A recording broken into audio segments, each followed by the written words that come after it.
Nous allons voir comment customiser le template Protostar avec Joomla 3.5.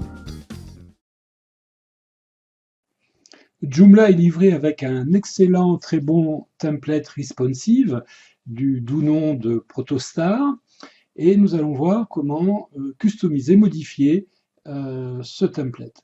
Alors, par exemple ici, nous avons un texte en bleu, ça a l'air d'être un titre, et nous allons l'inspecter, l'examiner, alors soit avec Firebug, soit avec l'outil de votre navigateur, ici examiner l'élément.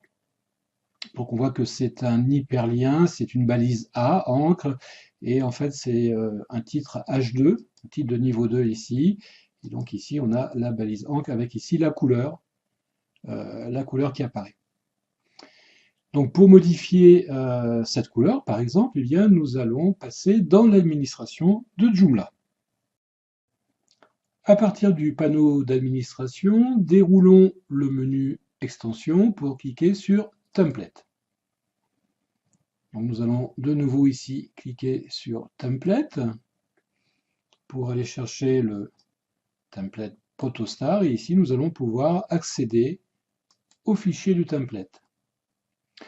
Alors nous avons tous les fichiers, tous les dossiers ici de Protostar. En cliquant sur CSS, on pourrait bien sûr modifier le fichier custom ou le fichier template, mais le problème c'est que lors de la prochaine mise à jour de ce template, eh bien les nouveaux fichiers vont écraser toutes les modifications que nous allons faire. Donc pour cela, nous allons créer ce qu'on appelle une surcharge, un override en anglais. Alors nous allons créer un nouveau fichier ici, en cliquant sur ce bouton. Nous allons choisir le dossier CSS. Type de fichier, eh bien, c'est un fichier CSS. Et alors, très important, c'est son nom. On n'a pas le choix, il faut l'appeler user. C'est comme ça. Donc, on va taper user. Ce sera un fichier user.css. On va cliquer sur créer. Et nous avons bien ici maintenant notre nouveau fichier user.css dans lequel nous allons pouvoir insérer notre code. Voilà, alors on va modifier la balise H2, on va modifier plutôt la balise A qui se trouve dans la balise H2. Comme ça, on ne va pas modifier tous les hyperliens du site, on va simplement modifier les liens qui sont insérés dans les balises H2 et on va mettre une couleur rouge. Bon, on aurait pu utiliser une convention hexadécimale, mais c'est pour aller un petit peu plus vite.